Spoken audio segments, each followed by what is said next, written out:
வணக்கம், வாழ்க வளமுடன்.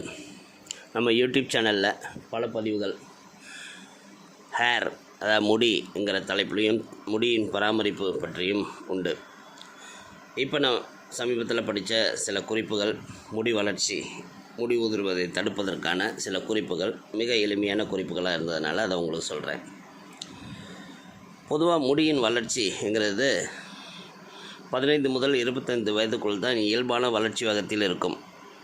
அதற்கு பிறகு வேகம் குறைந்துவிடும். அதேபோல் டீனேஜ் பருவத்தில் தான் முடி உதிர்வதும் அதிகமாக இருக்கும். எனவே இந்த காலகட்டத்தில் தான் முடி பராமரிப்பில் நாம் அதிகம் அக்கறை எடுத்துக்கொள்ள வேண்டும், கவனம் செலுத்த வேண்டும்.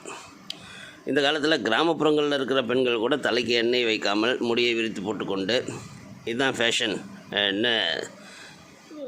இருப்பது நம்ம கண்கூடாக பார்க்கிறோம். அதற்கு காரணம் சினிமாவும் டிவி சீரியல்களும் சொன்னால் நம்ம சொந்த புத்தி சுய புத்தி எங்கே போச்சுன்னு தான் கேட்க தோணும். சரி, அதை சொல்லிக் கொடுக்க வேண்டிய தாய் தந்தையர், வீட்டில் உள்ள வயது முதிர்ந்த பாட்டிமார்களும் இன்று அந்த மாய வலையில் சுற்றி திரிவதால் சிறு பிள்ளைகளுக்கான குறிப்புகள் இப்போது உங்களுக்கு. முக்கியமாக தேவையற்ற டென்ஷன்களை மனதில் ஏற்றுக்கொள்ளாமல் எப்போதும் இயல்பாக இருப்பது முடி உதிர்வதை தடுக்க உதவும். இது எல்லாருக்கும் பொருந்தும். மலை போல் பிரச்சனையும் மடு அளவாக கருதினால் போதும். பாடல்களை கேட்பது, தியான பயிற்சி போன்றவை இதற்கு கை கொடுக்கும். தினம் ஏதாவது ஒரு கீரையை உணவில் சேர்த்துக்கொள்ள வேண்டும். குறிப்பாக வெந்தயக்கீரை நல்லது. துவையலாகவோ அல்லது சாம்பார், ரசம் இவற்றில் சேர்த்தோ சாப்பிடலாம். இதே வெந்தயக்கீரையை ஒரு கப் நல்லெண்ணெயில் போட்டு காய்ச்சி அந்த எண்ணெயை தலையில் தேய்த்து சீக்காய் போட்டு அலசுங்கள். தலை சூப்பர் சுத்தமாகி முடி வளர ஆரம்பிக்கும். அசிடிட்டி காரணமாக முடி கொட்டுவதோடு மட்டுமல்லாமல் முகத்தில் பருக்களும் வர ஆரம்பிக்கும். இந்த பிரச்சனையை வெந்தயக்கீரை சாப்பிடுவதன் மூலம் போக்க முடியும். இரத்தம் சுத்திகரிக்கப்பட்டு முடி நன்றாக வளர துவங்கும்.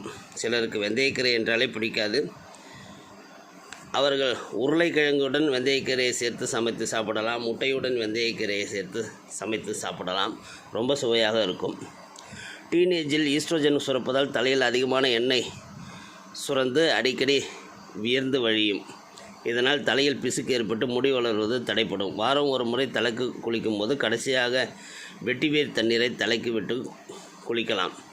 முதல் நாள் இரவே 1 லிட்டர் தண்ணீர் வெட்டிவேரை, அதாவது 1 லிட்டர் தண்ணீரில் கொஞ்சம் வெட்டிவேரை துண்டாக்கி போட்டு வைத்து காலையில் அதை பயன்படுத்த வேண்டும். தலையும் சுத்தமாகி கூந்தலும் நறுமணம் வீசுவதோடு வளர்ச்சியும் நன்றாக இருக்கும்.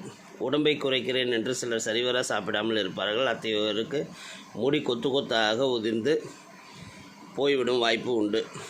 ஒரு முட்டையின் வெள்ளை கருவை எடுத்துக்கொண்டு அதை ஆம்லெட்டுக்கு தயாரிப்பது போல் நன்றாக அடித்து அதில் அரை மூடி எலுமிச்சம்பழம் சாறு பிழிந்து சீயக்காயுடன் கலந்து தலையில் தேயுங்கள். 15 நிமிடம் கழித்து குளியுங்கள். முடி பளபளப்பாவதோடு கொட்டிய இடத்தில் முடி நன்றாக வளரும். முடியை சுருளாக, அதாவது கர்லிங் யார் மாதிரி இருக்கணும்னு பியூட்டி பார்லர் போய் சில விஷயங்களை செய்து கொள்பவர்கள், அதே போல் முடியை நீட்டாக்கணும்னு சொல்லி ஸ்ட்ரைட்டனிங் பண்ணிக்கிறவங்களுக்கு தலையில் ஸ்கல் பாதிக்கப்பட்டு